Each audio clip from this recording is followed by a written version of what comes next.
My favorite teacher, and a teacher who had a tremendous influence on me to this day, was Richard Panagos.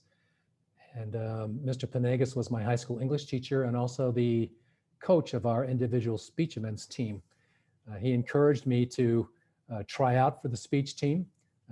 I enjoyed his English classes as a sophomore, where he introduced us to Hemingway and to Updike. But one of the most influential things he did was to coach me on our speech events team. There were different events. Some of you may be familiar with individual speech events. There's one where you write a speech and deliver it. There are other events where you deliver someone else's speech. I wrote an after dinner speech, which is supposed to be a little more lighthearted.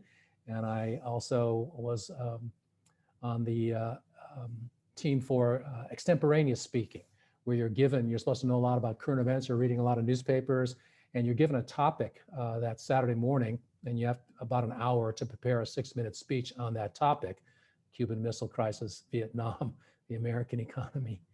So I really enjoyed working on the speeches for those different categories and those events.